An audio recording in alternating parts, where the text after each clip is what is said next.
Okay, अगली चीज़ जो हमने करनी है स्टेटिस्टिक्स में,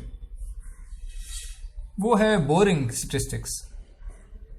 this is the boring part of statistics now.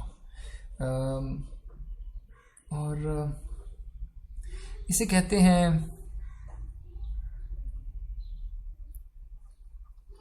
Descriptive statistics, describe करने वाले stats.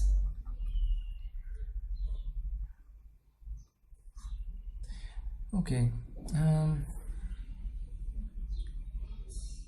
Let me first motivate कि क्यों जरूरत पड़ती है स्टेटिस्टिक्स की.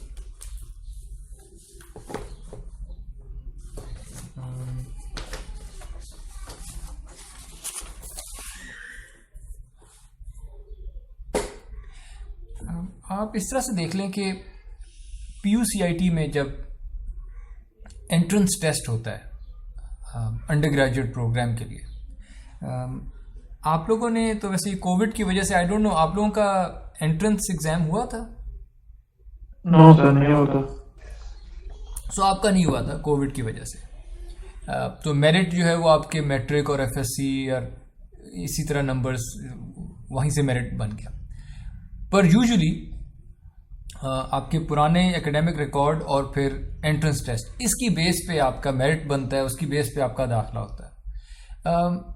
ट्रेडिशनली PUCIT के एंट्रेंस एग्जाम में, अंडर ग्रेजुएट के एंट्रेंस एग्जाम में up to 15,000 students appear.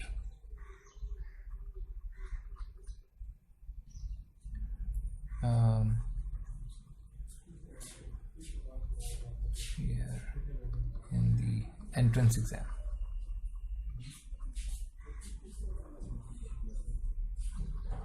For PUCIT. Each year. किसी साल थोड़े ज़्यादा हो जाएंगे, किसी साल थोड़े कम हो जाएंगे, पर रफली इस तरह का 10 to 15,000 हो जाते हैं. और ये मैं एक साल की बात कर रहा हूँ. अगर आप सारे पिछले 5, 6, 7 साल कर दें तो इस तरह के नंबर्स को 5, 6, 7 से मल्टीप्लाई कर देंगे आप. अच्छे खासा नंबर है. अच्छा, हर जो स्टूडेंट है, एक स्टूडेंट, उसके FSC का रिजल्ट होता होगा, टोटल मार्क्स फॉर एग्जांपल, लेकिन उसके FSC का पर सब्जेक्ट भी तो रिजल्ट होता होगा. इस तरह उसके मैट्रिकुलेशन वो रिजल्ट होता होगा, वो भी पर सब्जेक्ट भी उसके रिजल्ट होते होंगे. ठीक है. सो हर सब्जेक्ट के मार्क्स, फिर एंट्रेंस एग्जाम PUCIT का, उसके भी मार्क्स होते होंगे, और उसमें भी कई एरियाज होते हैं. ट्रिग्नोमेट्री के अलहदा सवाल, प्रोबेबिलिटी के अलहदा सवाल, रेशो के अलहदा सवाल, सीरीज के, आई डोंट नो, कई एरियाज होते होंगे. तो उसमें भी पर एरिया या पर सब्जेक्ट कह लें, कई सवाल होते होंगे.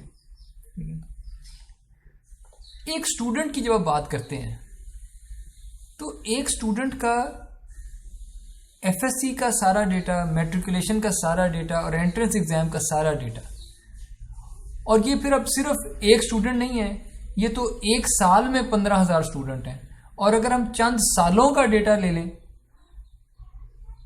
तो you can imagine we are left with lots of data. ठीक है, बहुत सारा डेटा है. और इतने सारे डेटा को, सी, humans are not good with numbers.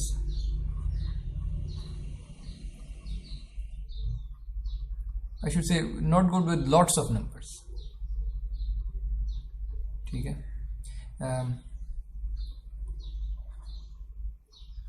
They might be good with a few numbers. ठीक है, मतलब 6, 7 नंबर, 10 नंबर, थोड़ी सी न्यूमेरिकल वैल्यूज हैं, उनके साथ डील करना मे बी वो हम हैंडल कर लें इतने, और ज़्यादा नंबर्स हैं.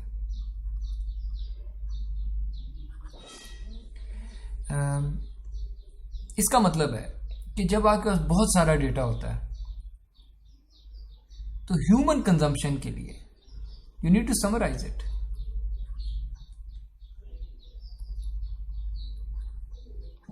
You need to summarise it.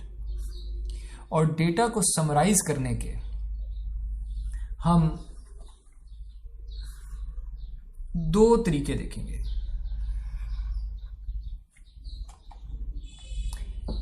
एक तरीका यह है कि आप डेटा को तस्वीरों में बदल देंगे।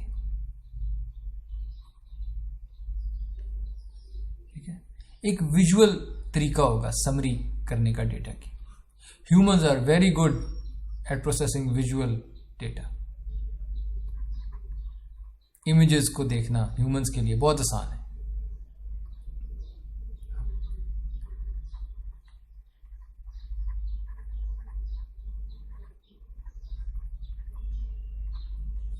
दूसरा तरीका है डेटा को समराइज करना है लेकिन नंबर्स की शक्ल में। पहले भी नंबर्स ही थे, अभी भी नंबर्स ही होंगे, लेकिन बहुत थोड़े नंबर होंगे, बहुत थोड़े नंबर।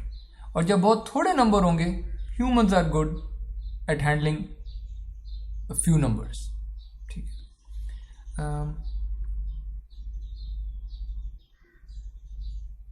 विजुअल समरी में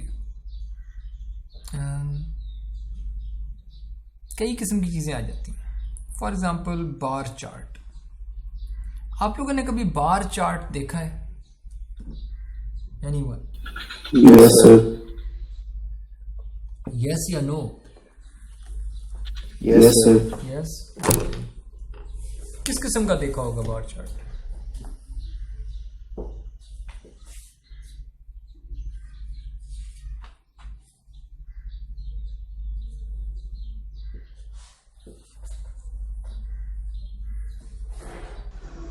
सर ये हिस्टोग्राम जैसा होता है। ठीक है। सर हिस्टोग्राम जैसा होता है लेकिन हिस्टोग्राम में सारी बार आपस में जुड़ी होती हैं, इसमें जुड़ी नहीं होती। हाँ ये ठीक है, ये ठीक कहा आपने। बार चार्ट की एग्जांपल्स कर लेंगे। मैं पहले थोड़ी सी टर्म्स लिख देता हूँ कि हम बार चार्ट को देखेंगे, हम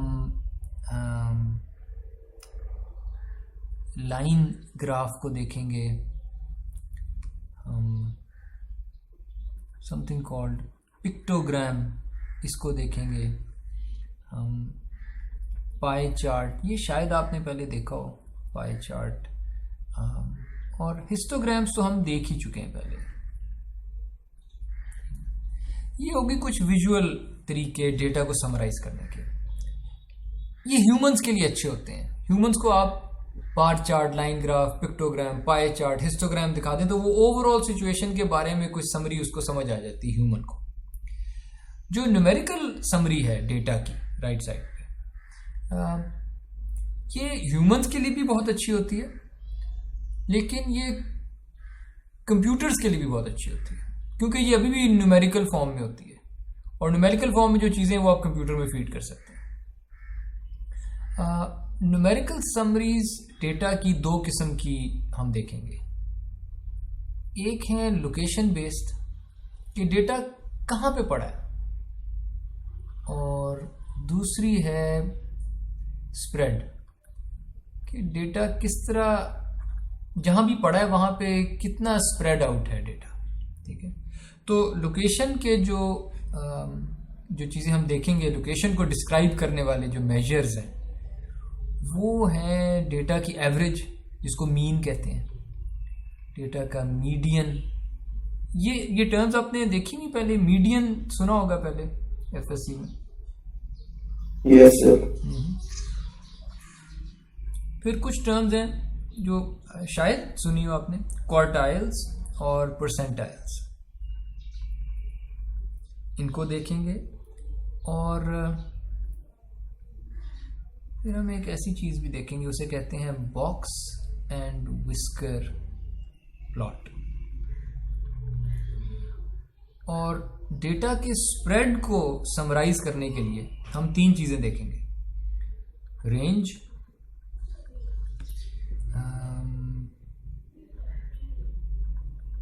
इंटर क्वार्टाइल रेंज, ये बाद में मैं समझाऊंगा इंशाल्लाह। और स्टैंडर्ड डिविएशन, स्टैंडर्ड डिविएशन आपने देखी हुई है, यस।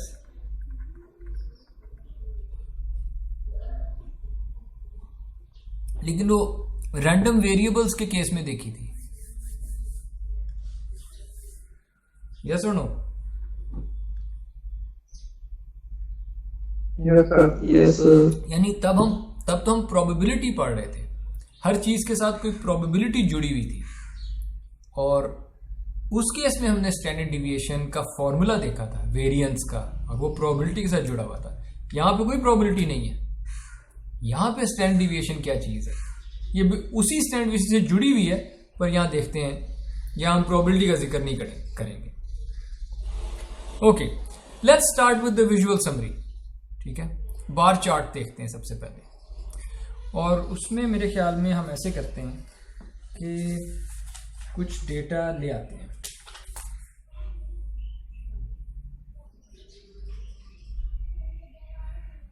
डेटा ले आते हैं जी।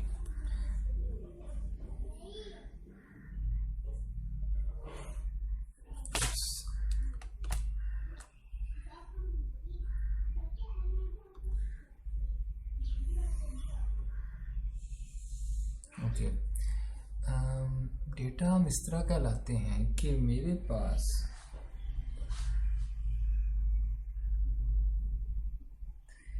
जो आपका मिड टर्म का एग्जाम हुआ था, ठीक है, मेरे पास एग्जैक्ट स्टैट्स तो नहीं है, लेट्स अस्यूम कि जो मिड टर्म में आपका मार्क्स थे, स्कोर था मिड टर्म में,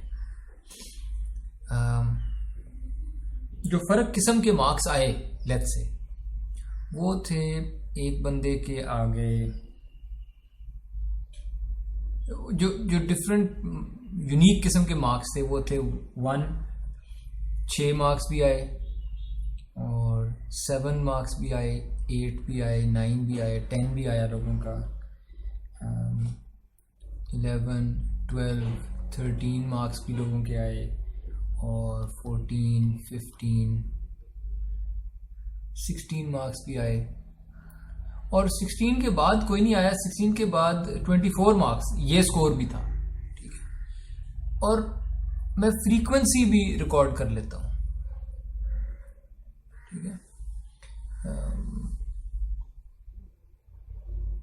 फ्रीक्वेंसी ये है कि एक बंदे का, सिर्फ एक बंदा था जिसका स्कोर था 1 मार्क, और एक ही बंदे का 6 था, 2 बंदों का स्कोर 7 था। ठीक है, 6 बंदों का 8, 10 बंदों के 9 मार्क्स थे, 16 बंदों के 10 थे, 13 बंदों के 11 मार्क्स थे, 9 बंदों के 12 मार्क्स थे, 8 बंदों के 13 मार्क्स थे, 5 के 14, 2 के 15, एक बंदे के 16 थे, और एक ही बंदे के 24 मार्क्स थे। अब ये डेटा न्यूमेरिकल फॉर्म में है। एक तरह से देखा जाए तो ये जो मैंने टेबल बना दिया है, ये टेबल भी तो डेटा की समरी है। ठीक है, और इस टेबल को हम नाम दे देते हैं, ये तो फ्रीक्वेंसी टेबल है, ये तो फ्रीक्वेंसीज का टेबल है कि क्या क्या नंबर नजर आए थे और उनकी क्या क्या फ्रीक्वेंसी थी। So that's a frequency table। ये भी एक समरी है। लेकिन इसमें मुझे एक एक नंबर को जाके देखना पड़ा है, काफी नंबर्स हैं सामने। तो बार चार्ट कैसा होता है? बार चार्ट में आप एक्स एक्सिस में ये नंबर्स लिख लेंगे, यानी नंबर 1 यह रिप्रेजेंट हो रहा है, 0 मार्क्स यहां रिप्रेजेंट हो रहे हैं, 2 मार्क्स, 3, 4, 5, 6, 7, 8, 9, 10, 11, 12, 13, 14, 15, 18, 19, 20, 24 मार्क्स यहाँ तक, ठीक है जी, 25 भी करना है। तो और ये मेरा एक्स एक्सिस है, और वाई एक्सिस पे मैं फ्रीक्वेंसी, जितनी फ्रीक्वेंसी है उतनी ऊंची एक बार बना देता हूं। तो अगर सिर्फ एक बंदे के वन मार्क्स हैं तो मैं कहता हूं अच्छा 1 पे तो एक बंदा था, 6 मार्क्स पे भी एक बंदा था, बीच में 0 बंदे थे, 2 3 4 5 ऐसा कोई नहीं था, ठीक है। 7 मार्क्स पे 2 बंदे थे, 8 मार्क्स पे 6 बंदे थे,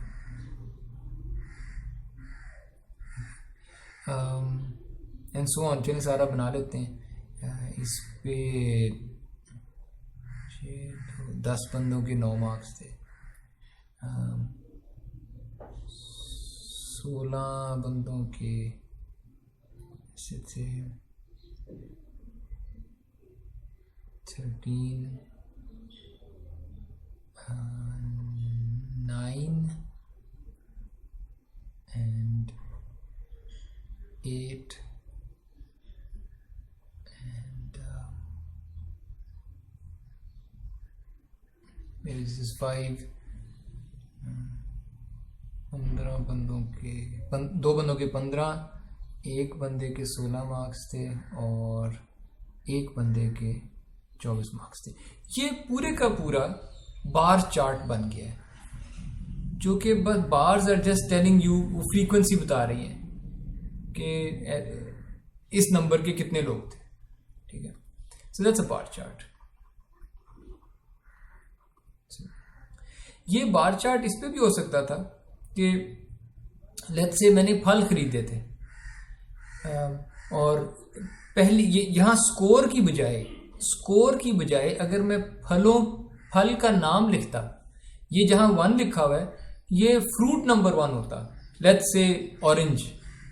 यहाँ जहाँ 6 लिखा हुआ है ये होता बनाना, ये होता मैंगो, ये होता एप्पल, ये होता वाटरमेलन, ये होता पाइन एप्पल, ये होता कोकोनट, आई डोंट नो, जितने भी कई फल होते। और अगर मेरे पास एक बैग होता जिसमें ये कई किस्म के फल हैं और मैं गिनता, तो यहाँ एक्स एक्सिस पे क्या होता, एक्स एक्सिस पे ये नंबर्स ना होते, एक्स एक्सिस पे आपके ये फलों के नाम लिखे होते, ठीक है। लेकिन वाई एक्सिस पे नंबर्स ही होते, फ्रीक्वेंसीज होती कि ये वाला फल कितनी दफा आया है, ये वाला फल कितनी दफा आया, ये वाला फल कितनी दफा आया, एंड सो ऑन, ठीक है। तो ये बार चार्ट से रिप्रेजेंट की जा सकती है। Now this summary tells you something. अगर ये बार चार्ट को देखें तो आप क्या कह सकते हैं मिड टर्म के बारे में?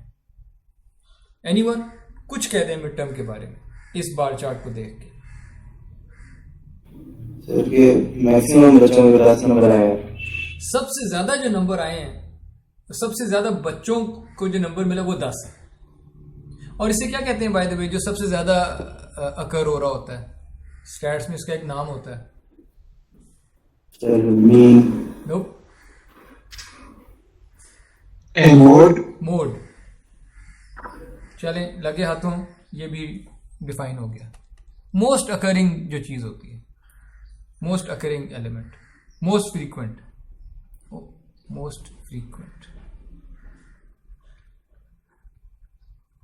एलिमेंट या जो भी उसे मोड कहते हैं। सो मोड, सो 9 लोगों, नहीं वेट, 16 लोगों के 10 मार्क्स आए हैं, 16 लोगों के 10 मार्क्स आए हैं। मोड 16 है कि मोड 10 है? मोड क्या है? 10। मोड 10 है। ये चीज है जो मोड है, ठीक है, दैट्स द मोड। वो तो उसकी फ्रीक्वेंसी है, 16 उसकी फ्रीक्वेंसी है। मोड वो वैल्यू है जो सबसे ज्यादा अकर होती है, that's 10 marks. Okay, so bar chart से एक तो ये पता लग गया कि सबसे ज्यादा अकर होने वाला जो है वो 10 है। और क्या पता लगता है? बेल शेप नजर आ जाती है ना? Yes sir. ये बेल शेप आपको फ्रीक्वेंसी टेबल में ढूंढना, अब शायद आप देख लें नंबरों को, अब आप कहेंगे हाँ नहीं फ्रीक्वेंसी टेबल में भी बेल शेप पता लगती है थोड़ी थोड़ी, लेकिन शुरू में तो नहीं नजर आती। बार चार्ट बनाते हैं तो बेल, वो नॉर्मल बिहेवियर वो भी नजर आता है। ये भी पता लगता है कि ज्यादातर मार्क्स 10 के इर्द गिर्द लाए करते हैं, यानी अगर इसके एवरेज मार्क्स लगाए निकाले जाएं तो शायद वो 10 के इर्द गिर्द आए एवरेज, है ना। ये भी पता लगता है कि 2 ऐसे मार्क्स हैं जो आउटलायर्स हैं,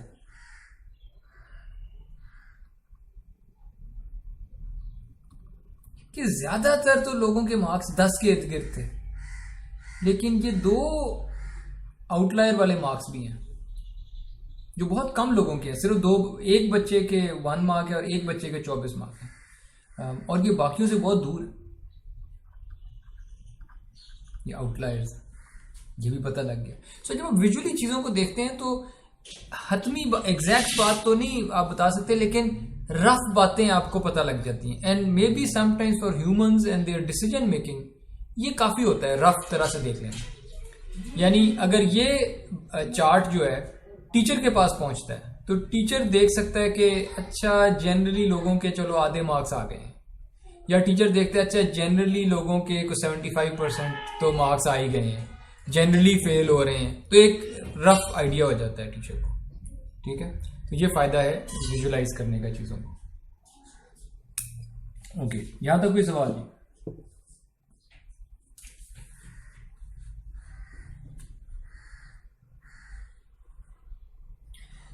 सर आउटलायर्स रफली डिफाइन करना होता है। आउटलायर्स रफली डिफाइन करना होता है? नहीं, ये पूरी चीज तो आपने एक खास तरीके से बनाई है, यहां कोई रफ बात नहीं है। लेकिन इस बार चार्ट को देख के हम लोग कुछ रफ एस्टिमेट लेके आ रहे हैं। फॉर एग्जाम्पल, आप अग्री करेंगी कि अगर मैं कहूं कि ऑन एवरेज 10 के करीब ही आते होंगे मार्क्स लोगों के,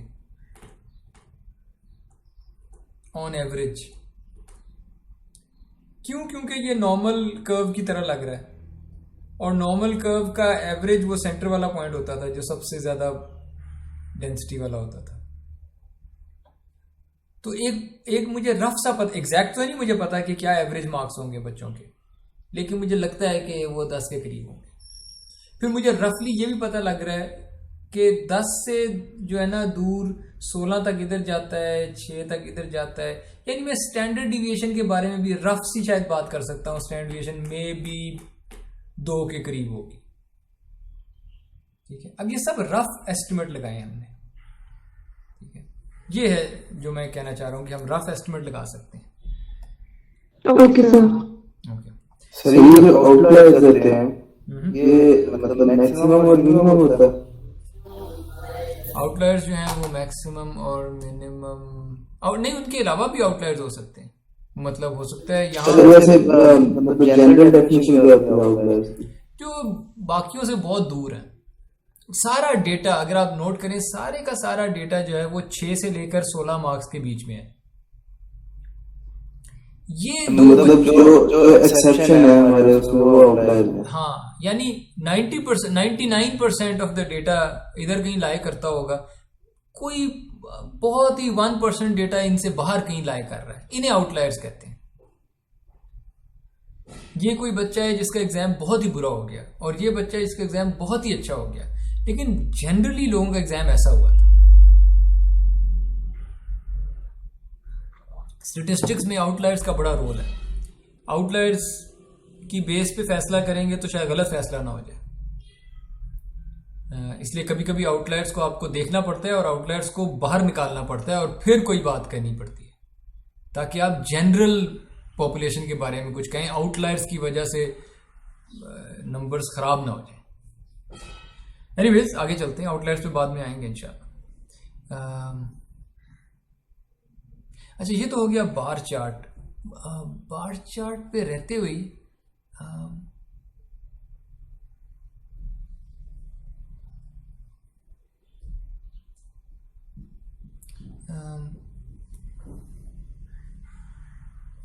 हम ये भी कर सकते हैं कि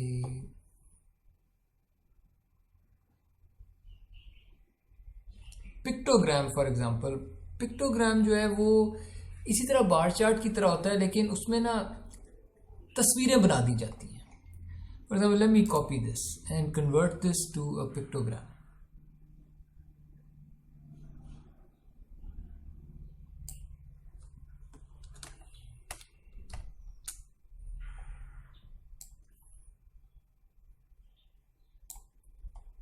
पिक्टोग्राम में आप इस तरह की चीज़ें कर सकते हैं कि जो इंस्ट्रक्टर है वो इस तरह का जब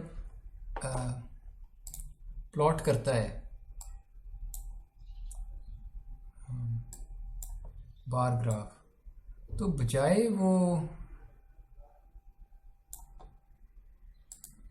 इस तरह बार्स शो करने के, वो स्टूडेंट्स को ना एक मैसेज देता है. और मैसेज इस तरह का देता है वो कि यहाँ पे ना एक सैड फेस बना देता है, और 6 के ऊपर भी 6 कितने 2 बच्चों का 6 नहीं एक का ही आया था, वहां पे भी एक सैड फेस बना देता है. 7 मार्क्स 2 बच्चों के आए थे, वहां पे 2 सैड फेस बना देता है. ठीक है. और इस तरह आर्ट्स पे भी आई डोंट नो अब कितने थे, 8 कितने लोगों के थे, 6 लोग, इधर 6 सैड फेस बना देते, 6 सैड फेस बना देते हैं. और जैसे जैसे आगे चलता जाता है, जिन बच्चों के ज्यादा मार्क्स हैं, so I hope you get the point कि यहाँ जो जितने सैड फेस बनते जा रहे हैं उतने लोगों के वो थे.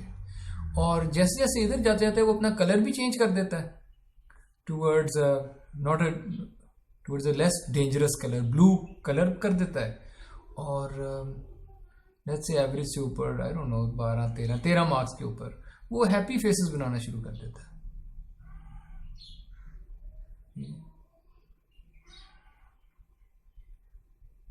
13 मार्क्स कितनों के थे, 8 लोगों के.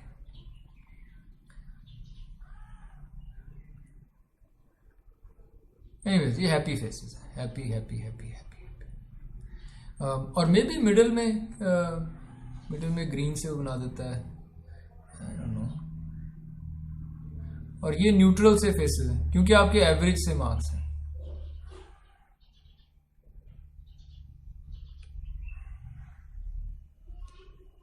एंड सो ऑन जितने भी थे. ठीक है. अब वो ये रहा है कि ये ह्यूमन कंजम्पशन के लिए है. ये जो पिक्टोग्राम है ना, ये अखबार में छापने के लिए है, किसी मैगजीन में छापने के लिए है. स्टैटिस्टिशियंस तो शायद बार ग्राफ में इंटरेस्टेड होंगे, उनके लिए तो जो नंबर्स हैं दे मैटर, जो बिहेवियर है दैट मैटर्स. लेकिन एक आम पब्लिक में अगर आपने अपने स्टडी का रिजल्ट्स हैं किसी MNA MPA किसी मिनिस्टर को दिखाना है जिसने पॉलिसी पे फैसला करना है, जिसने लॉज पे फैसला करना है, उसको आप कोई भी सिचुएशन है, कोई भी सवाल है, उस पर आप स्टडी करते हैं, डेटा कलेक्ट करते हैं और आपने MNA को समझाना. अब हो सकता है वो स्टैट्स में इतना वो ना उसको आसान लगता हो ये चीज़ें, तो आप उसको तस्वीरों की शक्ल में दिखाएंगे. तो इस काम के लिए पिक्टोग्राम्स होते हैं, वो बार चार्ट को ही थोड़ा तस्वीरों की शक्ल में दिखा देंगे. ठीक है. अगर वाई एक्सिस पे बिजली का बिल है या इलेक्ट्रिसिटी की कंजम्पशन है लेट्स से, तो आप मे बी आप इस तरह की चीज़ों से बार्स ड्रॉ करेंगे. इतनी ऊंची बार, जहाँ कंजम्पशन ज़्यादा है वहाँ इतनी ऊंची बार, कंजम्पशन कम है इतनी ऊंची बार. ठीक है. लाइटनिंग बोल्ट है जैसे. अगर वाई एक्सिस पे मनी है, अगर आप मनी देख रहे हैं, पैसे, तो फिर मे बी आप मुझे ड्रॉ करना नहीं आता, मे बी आप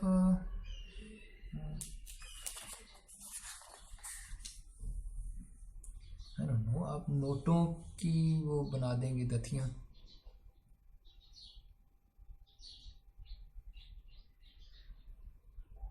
मेरी ड्राइंग अच्छी नहीं है, पर आप नोटों की दथियाँ बना देंगे। जितने ज़्यादा पैसे हैं उतनी ज़्यादा ये ऊपर को जा रहे होंगे, जितने कम पैसे हैं, समथिंग लाइक दिस। या कॉइन्स बना देंगे, मे बी कॉइन्स, एक दूसरे के ऊपर कॉइन्स पड़े हैं, एंड सो ऑन। तो जस्ट टू मेक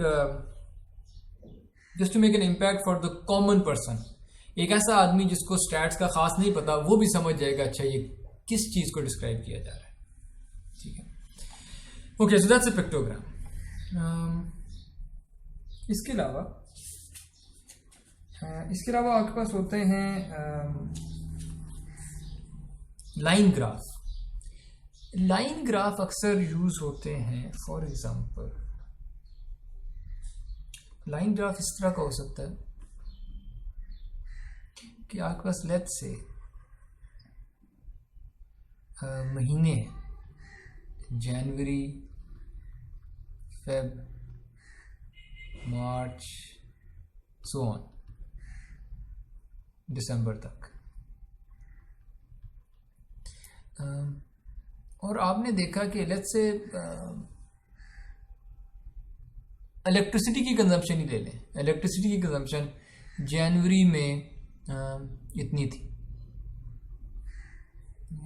और फेब में इतनी थी, और मार्च में इतनी थी, अप्रैल में इतनी हो गई, and so on so fourth.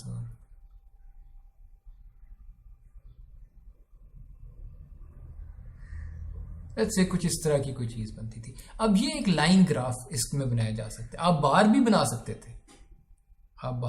सकते थे, लेकिन one way of doing this is कि आप इनको आपस में कनेक्ट करते हैं।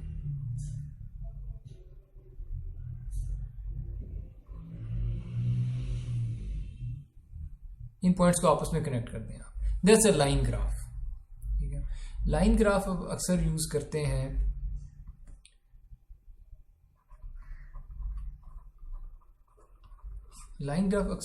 हैं जब आपके पास एक्स एक्सिस पे टाइम बढ़ रहा हो। एक्स एक्सिस पे जो टाइम सीरीज डेटा होता है, जब आपके पास टाइम सीरीज डेटा होता है, तो अक्सर आप लाइन ग्राफ ड्रॉ कर देते हैं इस केस में। या एक और केस ये होता है कि जब वाई एक्सिस पे जो वैल्यूज हैं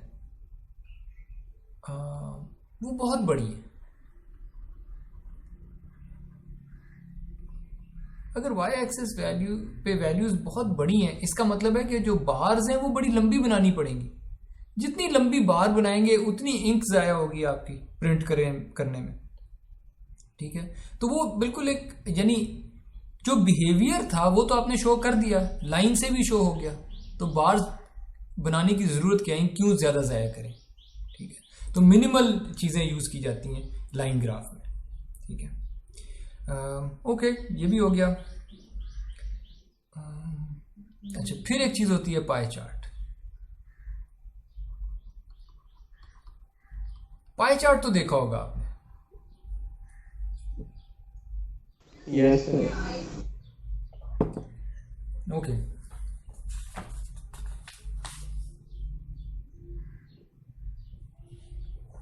इसका पाई चार्ट कैसे बनाएं? ये जो हमारे पास डेटा पड़ा है,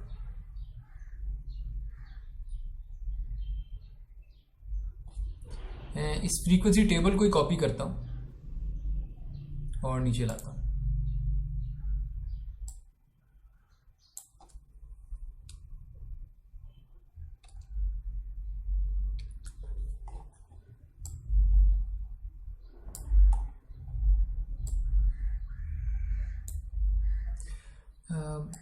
पाई चार्ट ऐसे बनता है कि आप एक सर्कल में कितने डिग्रीज होते हैं?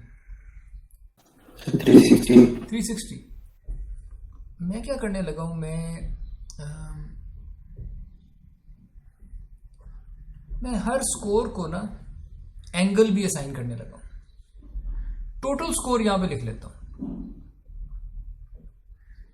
स्कोर को नहीं, सॉरी,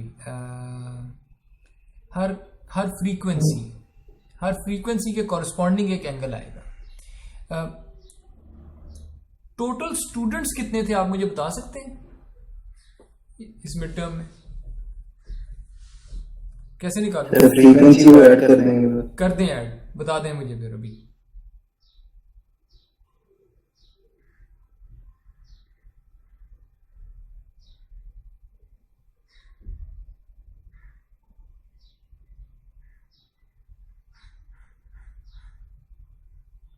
$77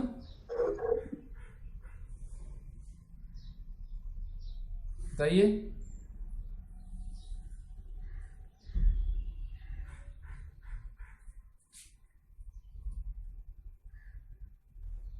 मेरा टोटल तो 75 है, पता नहीं 77 मुझे 75 है। 75 ओके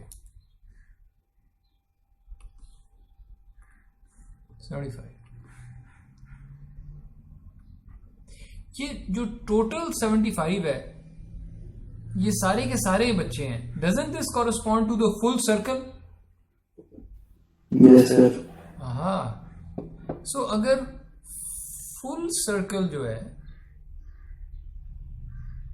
अगर 75 बच्चे जो हैं वो 360 डिग्री कवर करते हैं तो एक बच्चा कितने डिग्री कवर करेगा? 1/75 into 360। 1/75 into 360 ये एक बच्चा कवर करेगा। सो ये जो फ्रीक्वेंसी लिखी हुई है 1, इसके कॉरस्पॉन्डिंग एंगल होगा, क्योंकि ये 75 में से तो आउट ऑफ 75 ये 1 है, तो जो डिग्रीज होंगे वो इंटू 360 कर देंगे, ये डिग्रीज आ जाएंगी। इधर भी यही होगा 1/75 into 360, 2/75 into 360 and so on. ठीक है, शुरू वाले कुछ लिख देता हूँ।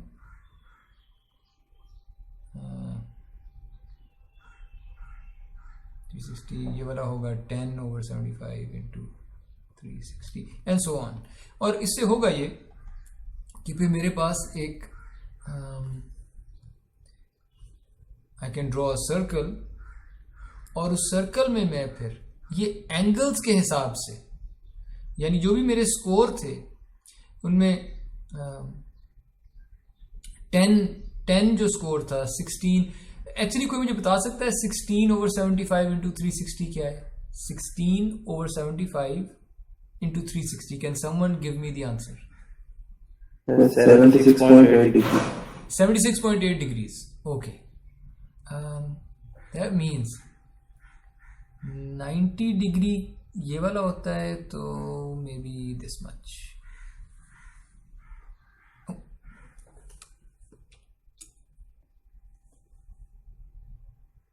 मे बी दिस मच, यानी क्या बताया था? 76.8 डिग्रीज। ये जो पूरी ये जो एंगल बनेगा 76.8 डिग्रीज, ये जिन लोगों के 10 मार्क्स थे वो टोटल लोगों में से 76.8 डिग्रीज ले रहे थे वो। ठीक है, यानी 360 डिग्रीज में से 76 डिग्रीज इनको मिलेंगे। और इसी तरह फिर जो 9 मार्क्स वाले हैं उनको ज़रा इससे कम मिलेगा एंड सो ऑन। सबसे कम जो है आई डोंट नो, ये बहुत ही पतली बार, ये 1 वाले को मिलेगी, 1 वाले को मिलेगी। इतनी ही पतली बार, लेट्स से ये वाली, इतनी ही पतली बार 24 वाले को मिलेगी। ठीक है, इतनी ही पतली बार 16 मार्क्स वाले को मिलेगी। ठीक है, ये मैं तो खैर पता नहीं ऑर्डर में नहीं बनाए, पर मे बी किसी सर्कुलर ऑर्डर में होने चाहिए 1 2 3 4 5 6 7। सो I hope you get the idea. ठीक है, कि जितना आपका जितनी आपकी फ्रीक्वेंसी थी उसी हिसाब से आपका एंगल होगा। Is that clear?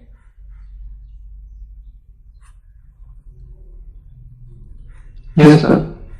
ठीक है, that's a pie chart. Again pie chart को अब स्टैटिस्टिशियन शायद इतना यूज नहीं कर देंगे, लेकिन आम पब्लिक के लिए ये अच्छा है। आम पब्लिक जब देखना चाहे कि अच्छा मुआशरे में कितने फीसद मर्द हैं, कितने फीसद औरतें हैं, तो इस तरह एक पाई चार्ट बन सकता है। कितने फीसद बूढ़े हैं, कितने फीसद बच्चे हैं, कितने फीसद जवान हैं, पाई चार्ट बन जाएगा। कितने फीसद लोग एक पार्टी को सपोर्ट करते हैं, दूसरी को कितने करते हैं, तीसरी को कितने करते हैं, कितने अनडिसाइडेड हैं एंड सो ऑन, एक पाई चार्ट बन जाएगा। सो अक्सर आप अखबारों में जब देखेंगे, अखबार के पहले पेज पे, स्पेशली बजट के दिनों में, जब बजट आता है उन दिनों में यूल सी पहले पेज पे पाई चार्ट्स, बार चार्ट्स, लाइन ग्राफ्स, ये सारी चीजें आपको नजर आ रही होती है। पिक्टोग्राम्स, स्पेशली पिक्टोग्राम्स आपको अखबारों में बहुत नजर आएंगे। सो आई होप आप इनको आप विजुलाइज करना, इंटरप्रेट करना सीख गए होंगे। देखिए, मॉडर्न दुनिया में रहने के लिए आपको स्टैट्स आनी चाहिए। मॉडर्न दुनिया डेटा पे चलती है और स्टैट्स पे चलती है, and you should know how to interpret these things. Okay, ये हो गया। तो कौन से रह गए? मेरे ख्याल में हमने जो विजुअल चीजें थी वो सारी कर ली। हिस्टोग्राम रह गया, पर हिस्टोग्राम तो शायद हमने पहले देखा हुआ है, और हिस्टोग्राम और पाई चार्ट में फर्क सिर्फ ये है, हिस्टोग्राम भी रिलेटिव फ्रीक्वेंसी आती है हिस्टोग्राम में भी, और हिस्टोग्राम बस कंटिन्यूस डेटा के लिए होता है, कंटिन्यूस वेरिएबल्स के लिए होता है। जो हमने बार चार्ट बनाया था ना मिड टर्म के लिए, ये डिस्क्रीट वेरिएबल्स के लिए था। ये जो स्कोर था आपका, ये डिस्क्रीट था। 1 हो सकता था, 2 हो सकता था, 3 हो सकता था, 4 हो सकता था। जो आया स्कोर वो तो था सिर्फ 1 और फिर 6 और फिर 7। ये डिस्क्रीट था, ये कंटिन्यूस नहीं था। इसमें बिल्कुल अलग-अलग आप कर सकते थे कि ये 9 वाले का खाना है, ये 10 वालों का खाना है, एंड सो ऑन। लेकिन अगर कंटिन्यूस डेटा हो आपके पास, तो कंटिन्यूस वेरिएबल्स में जिस तरह बार चार्ट में आपस में गैप, बीच में गैप्स थे और आप दे सकते थे गैप्स, कंटिन्यूस वेरिएबल्स में आप गैप्स नहीं दे सकते। इसलिए हिस्टोग्राम जो है वो जुड़ा हुआ होता है। फॉर एग्जाम्पल सैलरी, अगर मैं कहूं कि PUCIT से ग्रेजुएट करने के बाद, अब मुझे स्टैट्स असल में तो नहीं पता, तो लेट्स से PUCIT से ग्रेजुएट करने के बाद जो सैलरी है, monthly salary, I don't know,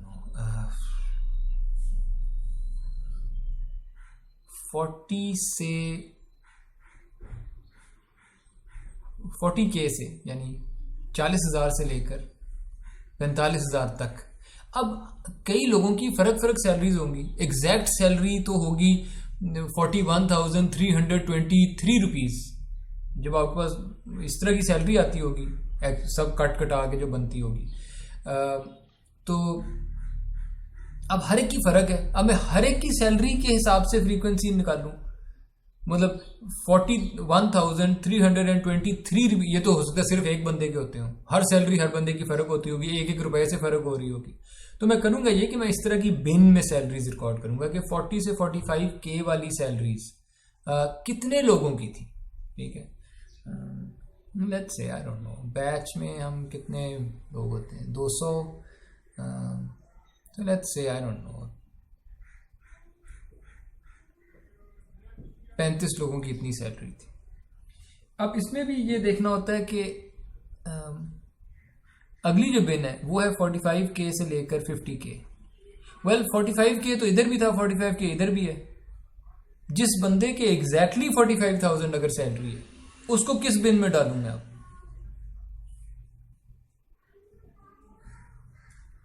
तो ये जो एंड पॉइंट्स है ना, बिन के एंड पॉइंट्स, इस पे कोई ना कोई कन्वेंशन सेट करनी पड़ती, कोई ना कोई फैसला करना पड़ता है, टाई ब्रेकर। एक कन्वेंशन ये है, आप अपनी कन्वेंशन भी रख सकते हैं। एक कन्वेंशन ये है कि अगर 45K एग्जैक्टली है ना, तो ये पीछे वाली बिन में जाएगा। यानी जो अगली बिन है, ये 45,000 से एक पैसा भी ऊपर है ना, तो आप इस बिन में आ गए, 45,000 प्लस, और 45 के बराबर है तो पिछली बिन। इसका मतलब 40K भी प्लस होगा, कि जैसे ही 40K से ऊपर आए आप इस बिन में चले गए। और इसमें let's say I don't know 40 बंदे हैं, एंड सो ऑन। पॉइंट इस के इस तरह सैलरी को आप बिन्स में डिवाइड कर सकते हैं और हर बिन की फ्रीक्वेंसी निकाल सकते हैं और फिर इसका भी एक हिस्टोग्राम बन जाएगा, ठीक है, जिसमें आप यहाँ पे लिख देंगे फॉर एग्जांपल प्लॉट अगर अच्छी तरह करना है तो प्रॉब्ली आप इस तरीके से लिखेंगे 40 से 45 और इसका वो बनी होगी, फिर अगली वाली होगी 45 से 50 और उसका ये मैंने स्पेस दे के बना दिया, राइट, और ये गलत था, ये जुड़े हुए हैं क्योंकि जैसे ही मैं एक बिन से हटता हूँ मैं दूसरी में चला जाता हूँ, गैप नहीं है बीच में कोई, एंड सो ऑन, ठीक है। तो हिस्टोग्राम में गैप नहीं होता। ओके, अब क्विकली देख लेते हैं वो सारी चीजें जो असल में आप एफएससी में कर चुके होंगे, ठीक है, और वो है ये numerical statistics, numerical summary data की। और न्यूमेरिकल में हमने देखा था दो किस्म की हैं, कुछ ऐसे स्टैट्स होते हैं, कुछ ऐसी समरीज होती हैं जो लोकेशन बता रही हैं डेटा कहाँ पे लाई करता है, और कुछ ऐसी होती हैं जो डेटा का स्प्रेड डिस्क्राइब कर रही होती हैं। लोकेशन वालों से स्टार्ट करते हैं। मीन मीडियन क्वार्टर, ओके,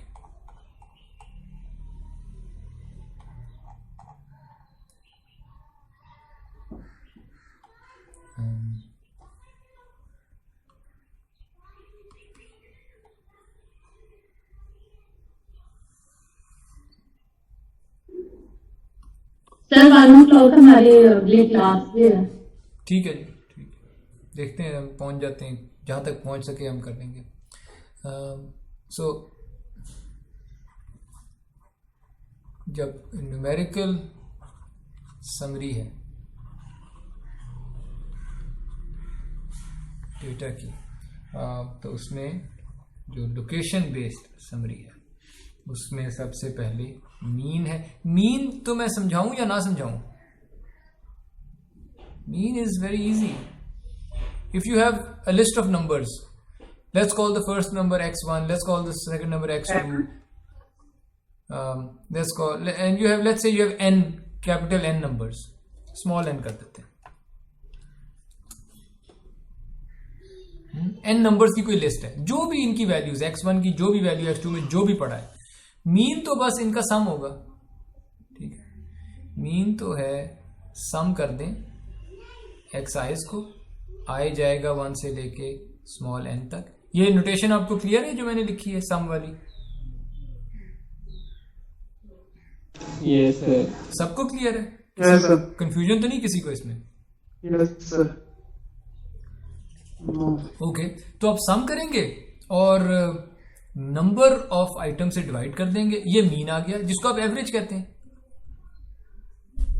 इसको आप ऑर्डिनरी एवरेज कहते हैं, इसी को मीन भी कहते हैं। जब आपको लिस्ट आई हो नंबर्स की तो लिस्ट की एवरेज उसको हम मीन कह देते हैं। ग्रेट। मीडियन, मीडियन आप कहते हैं, आपके पास लिस्ट है लेकिन मीडियन में यह है कि आप, चलो मैं डिफाइन कर देता हूं, मीडियन की डेफिनेशन ये है, that number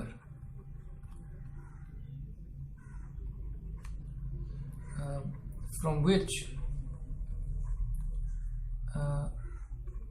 half the numbers are larger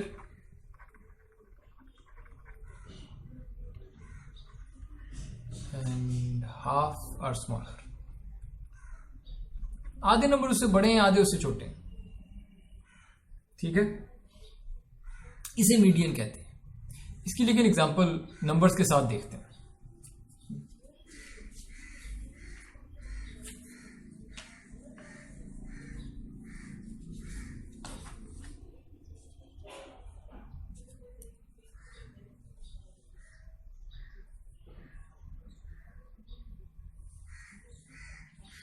So let's say बल्कि सादा एग्जांपल करते, ज़्यादा मुश्किल नहीं करते। एग्जांपल मेरे पास ये है, मेरे पास नंबर्स हैं 1 नहीं, इनफैक्ट वो नंबर है 7 1 9 16 एंड 5, 5 नंबर्स हैं, ठीक है। मीडियन कैसे निकालते हैं? स्टेप 1, इनको असेंडिंग ऑर्डर में लिखेंगे। सॉर्ट करें, हाँ, सॉर्ट इन असेंडिंग ऑर्डर। तो करें, फिर 1 आ जाएगा, 5 आ जाएगा, 7 आ जाएगा, 9 आ जाएगा, 16 आ जाएगा। उसके बाद जो मीडियन होता है ना, मीडियन की लोकेशन पहले फाइंड करें। मीडियन नंबर और चीज़ है, मीडियन की लोकेशन एक और चीज़ है। मीडियन की जो लोकेशन होती है वो होती है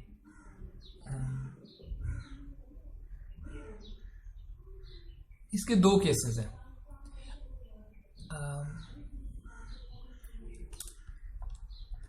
मीडियन की लोकेशन के 2 केसेस हैं। एक case when n is odd, यानी हमारे पास कितने नंबर थे? 5, तो n अभी 5 है। तो एक केस है जब n ऑड है और एक केस है जब n इवन है। अगर n ऑड है तो जिसको आप मीडियन कहते हैं, मीडियन की लोकेशन, तो मीडियन की लोकेशन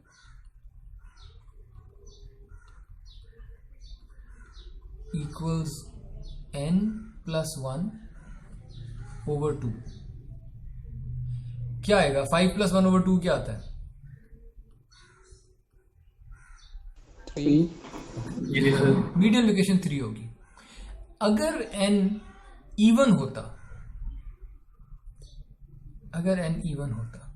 तो चलिए वो केस बाद में कर देंगे। मीडियन लोकेशन ये आ गई, और तो मीडियन उस लोकेशन पे जो नंबर पड़ा है, ठीक है,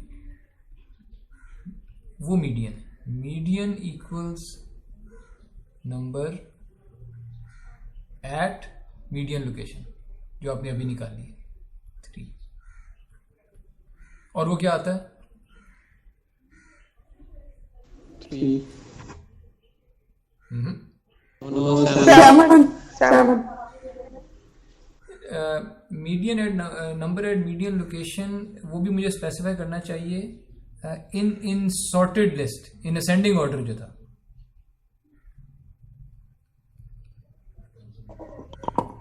और वो 7 बनेगा। ओरिजिनल मेरा देख लीजिएगा, और अब देख लें इस पे वो कंडीशन पूरी होती है क्या? 7 से बड़े नंबर कितने हैं? अब 2, और 7 से छोटे नंबर वो भी 2। सही? तो ये मीडियन है। ये इसलिए ये लोकेशन का एस्टिमेट है कि वो कौन सी जगह है कि जिसके इर्द गिर्द नंबर्स पड़े हैं। वो आप कहते हैं कि अच्छा 7 से बड़े भी 2 हैं, 7 से छोटे भी 2 हैं, तो ये मैं लोकेशन का कोई एस्टिमेट निकाल दिया। मीन भी लोकेशन का ही एस्टिमेट होता है कोई। बाय द वे, कोई इसका मीन निकाल सकता है? इस लिस्ट का मीन क्या निकलेगा?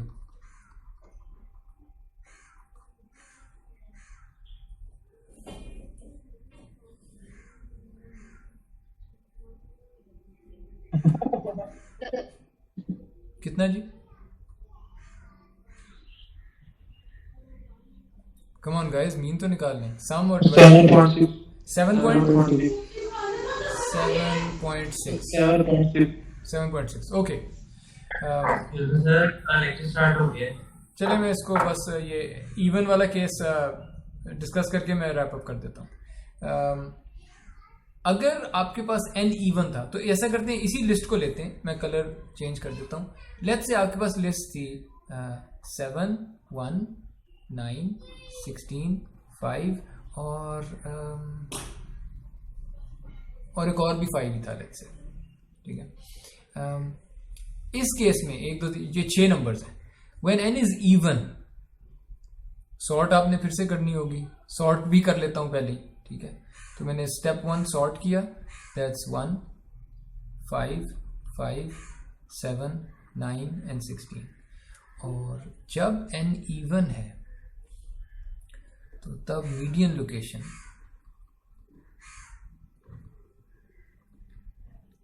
ये this is equal to average of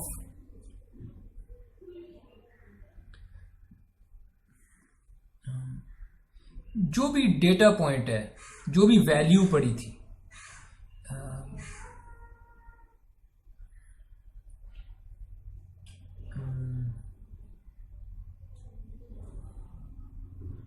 मैं उसको कैसे कहूँ, v कह देता हूँ, यानी जो भी वैल्यू पड़ी थी n/2 वाले इंडेक्स पे और जो वैल्यू पड़ी थी n+1/2, दो इंडेक्स मैंने अब निकालने। n/2 का क्या आंसर आएगा?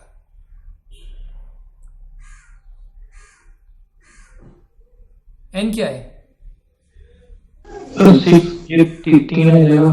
तो ये 3 है, 6/2 एंड v 6+1/2, इसका क्या आंसर आता है?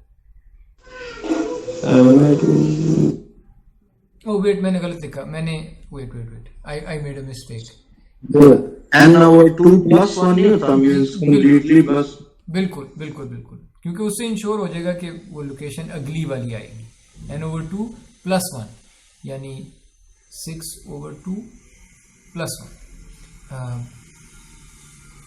सो दैट्स एवरेज ऑफ जो भी वैल्यू पड़ी थी 3 पे और जो भी वैल्यू पड़ी थी 4 पे, और वो वैल्यूज क्या थी, उनकी एवरेज लेनी है।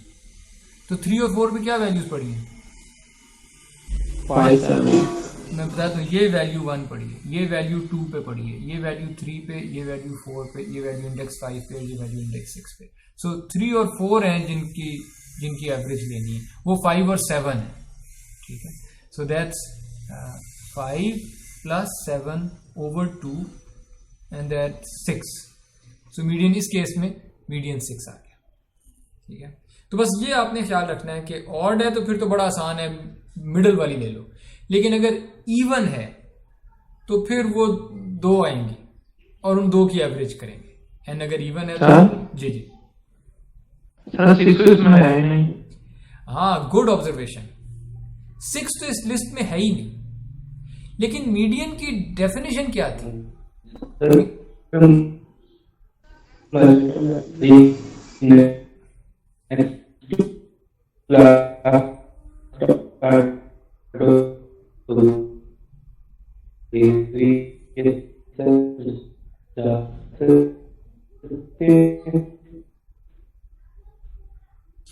देखिए, आई रियली अपोलोजाइज, पर मुझे आपकी आवाज़ बिल्कुल नहीं पहुंच सकी, बिल्कुल टूट गई।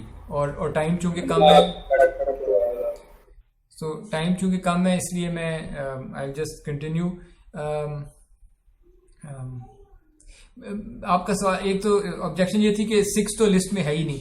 डेफिनेशन ये नहीं कह रही थी कि वो लिस्ट के अंदर से आएगा। डेफिनेशन ये कह रही है मीडियन एक ऐसा नंबर है कि उस नंबर से जितने नंबर बड़े हैं उतने ही उससे कम भी होंगे। ये है मीडियन की डेफिनेशन। तो 6 को देख लें, 6 से बड़े नंबर 3 है, 7 9 एंड 16, और 6 से छोटे नंबर भी 3 है, 5 5 एंड 1। तो ये मीडियन की डेफिनेशन पे पूरा उतरता है। और बाय द वे मीन के साथ भी यही था। मीन जब आप निकालते हैं तो वो उस लिस्ट में से होना जरूरी नहीं है। 7.6 तो उसमें था ही नहीं। तो बोथ ऑफ दीज, मीन और मीडियन, ये लिस्ट के अलावा भी हो सकते हैं, लेकिन ये उस रेंज में जरूर होंगे। मीन जो है वो 1 और 16, जो भी इसकी मैक्सिमम मिनिमम था, उनके बीच में ही आएगा मीन। मीडियन भी जो रेंज थी ना 1 और 16, उनके बीच में ही आएगा मीडियन भी, ठीक है। चलें, ये बाकी इंशाल्लाह फिर हम अगली दफ़ा करेंगे।